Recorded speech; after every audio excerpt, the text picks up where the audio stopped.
What do all of these things have in common? They're all overpriced toys preying on the nostalgia of adults with disposable income. No! They're from Galaxy's Edge, the Star Wars themed land in Disneyland and Walt Disney World, Florida. Hello all, I'm Josh, this is Josh Builds Stuff, and of all the new summer 2020 Star Wars sets, this is the set that I am most excited about, and I'll tell you why. This is the only ship of all those new sets that I have actually been inside. Not this ship exactly, because this one's very small, but the full-size version of this same ship is one that I have actually ridden in. I'll give you more context in a second. This is the Resistance ITS Transport. This set just came out in August 2020, contains 932 pieces, is suitable for ages 9+, and costs $100. For those unfamiliar, this ship is featured in a ride called Rise of the Resistance. That ride is in Disneyland and Walt Disney World, Florida, in a Star Wars themed land called Galaxy's Edge. The backstory for this land is that it is set around the same time as the sequel trilogy and features one of our minifigures here, Vi Moradi, who was sent to the planet Batuu to look for a new place to set up a Resistance base. Where she ends up is a settlement called Black Spire Outpost, which is the area of Galaxy's Edge where you are able to spend time in Walt Disney World. Galaxy's Edge may be my second favorite place in the world to visit, second only to the rest of Walt Disney World. So you can see that this set brings together three things that I love very much: Lego, Star Wars, and Disney World. We did a lot when visiting Galaxy's Edge. We bought these wooden Stormtrooper figures from the Toydarian Toy Maker. You can buy Coke bottles that look like thermal detonators. You can buy green milk and blue milk. We built lightsabers at Savi's workshop. We did not, however, build droids from the Droid Depot because those are overpriced. Unlike this droid, and this droid, and these droids, and this droid. But the absolute best part of Galaxy's Edge is the ride called Rise of the Resistance, and within that ride there are multiple pre-shows, and for one of those pre-shows you board a ship that looks exactly like this one, only much larger. And so I have ridden in this ship, and I've seen Lieutenant Beck in person, and I have been captured by and subsequently escaped from the First Order. I've seen Vi Moradi running around the streets of Black Spire Outpost, hiding from First Order stormtroopers and Kylo Ren, while myself and my friends played with our new lightsabers on the way to Oga's Cantina to buy ourselves a drink of a fuzzy tauntaun. And so I hope all of this lends some context as to why this set makes me so happy. All of that being said, let's take a closer look at the details of this set, its minifigures, and of course the build. Let's start out by talking about the ship itself. And as far as the overall look and feel, I think this fits right in with the Star Wars universe. The front here kind of reminds me of the Tantive IV with its little hammerhead kind of look. The back here, the engines kind of also remind me of the Tantive IV, but also kind of like Lego X-Wing engines where you'll have the smaller portion and the larger portion of the same engine. As far as play features, we've got 4 stud shooters up front, as well as 4 stud shooters in the back on either side of that domed window, which I will talk about in a second.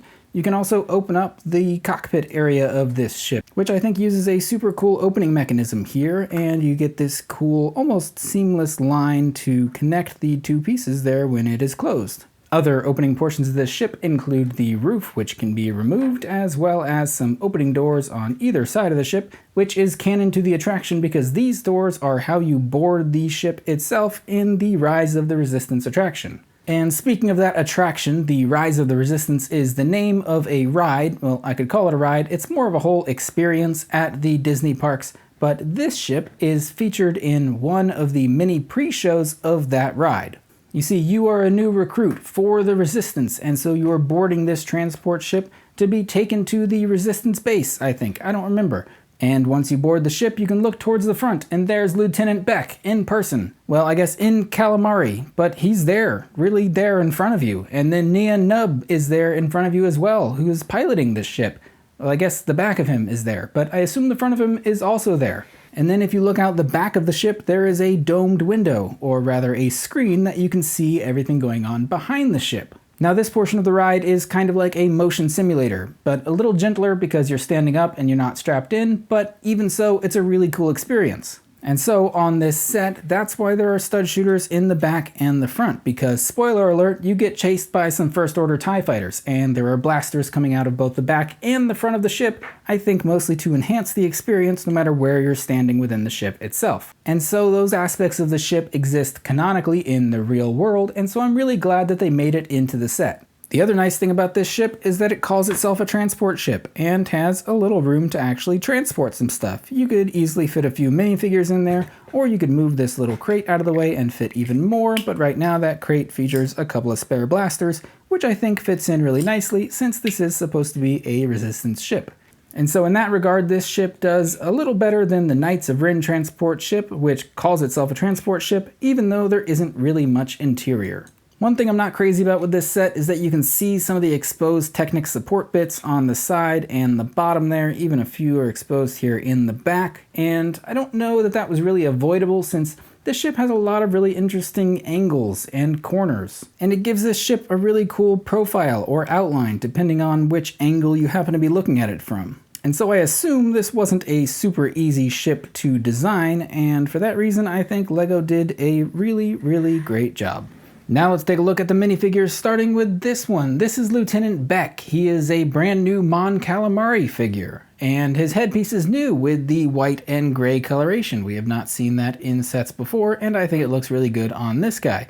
His torso may also be new, but I am not sure. Like I said before, there is a life-size animatronic figure of this character on the Rise of the Resistance attraction, and it looks incredible, and you can stand mere feet away from it. It is super cool. Next up is this Vi Maradi minifigure. She is a Resistance spy who was sent to Black Spire Outpost in order to establish a base for the Resistance. This character usually sports a blue wig or many different colored wigs throughout her story, and so I believe that's what she's supposed to be wearing here. This character can be found walking around the parks and wears an outfit very similar to this one. Next up we have a Gonk droid, which I think is cool that was included in this set, but I don't think he plays any specific role in the Rise of the Resistance ride. Correct me if I'm wrong. I did look up some pictures of droids from around Black Spire Outpost, and he could be one of these droids. I'm not sure. Either way, I think it's cool that they included this little guy with this set. Next up is what may be my favorite figure from this set, or at least my favorite droid from this set. Sorry, Gonk droid. This little black First Order looking droid is just called Astromech droid on the box, but in the actual Rise of the Resistance attraction, this little droid is sitting right in front of you in the ride vehicle for most of the ride. I believe this is an all-new head print and an all-new body piece for an Astromech droid. Throughout the ride, this little droid will pop his head up and spin around, make noises. Obviously, he lights up. And again, I think it's so cool that you can get so close to a droid like this, and now I can own him in LEGO form. The build for this ship actually had some really cool build techniques. Obviously, there are a lot of crazy geometric angles with this ship between the round parts up front, the really angular body in the middle, and then a whole bunch of engines sticking out of the back. There were a lot of cool techniques used in order to achieve these shapes. Like I mentioned before, it's a little bit of a shame that the main structure of the ship can be seen from the outside, but I think overall the aesthetic still works. This was a decent sized ship to build. It took about 2 hours to put together the 932 pieces, which I think is a pretty good build length. There is a little bit of repetition because you have to build the same engines over and over again, and there's a lot of symmetry down the middle of this ship, but overall it really didn't feel too labor intensive. Honestly, I think I'm even a little biased towards the build process of this ship because I saw a ship coming together before my eyes that I had stood inside in real life, and I don't know that I could really say much negative about a build when that was what I was putting together. Overall though, the ship ends up feeling really sturdy in the end, and so I think LEGO did a great job designing this ship, and I think most LEGO fans would really enjoy this build. And so my final thoughts on this set, I think it's really good, but obviously I might be a little biased. So if I try to look at this set completely objectively, I still think it's pretty good. The ship itself, its overall design, I think fits really well into the Star Wars universe, and it's got a few opening doors and moving pieces, a bunch of stud shooters, so the playability factor is pretty high as well. Overall, I would definitely recommend this set. For $100, it's a little pricey, but it's a good sized ship, and as a transport ship, it does have room to transport things, which I always love. Again, I'm obviously a little biased, so take this as you will. But I do have a couple recommendations if you're interested in learning more about Vi Maradi or Galaxy's Edge in general. There are a couple of books, both of which are written by Delilah S. Dawson. The first is called Phasma, which features Captain Phasma as well as Vi Marathi. The second is centered around Galaxy's Edge specifically, which is called Galaxy's Edge Black Spire, which features Vi Marathi as well as some other really great characters as they have adventures around Black Spire Outpost. I am curious what the general public will think about this set and this ship, since it's not featured in any of the actual Star Wars movies and kind of exists in this extended universe where the biggest fans of this will really be people like me who like both Star Wars and Disney parks, which may be a smaller, more niche audience. So let me know what you think about this set in the comments below. And if you're not familiar with Galaxy's Edge, I would highly recommend looking up that fun Star Wars side story. And if you ever get the chance to go to Walt Disney World or Disneyland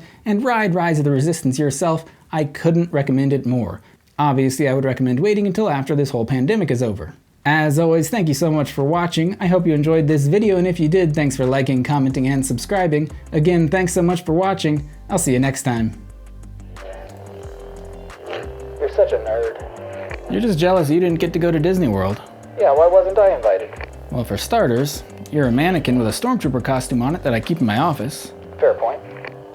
And also, prices at Walt Disney World are getting crazy. It's so much more expensive than it was when we were kids. That's actually true. It's like $20 just for parking now.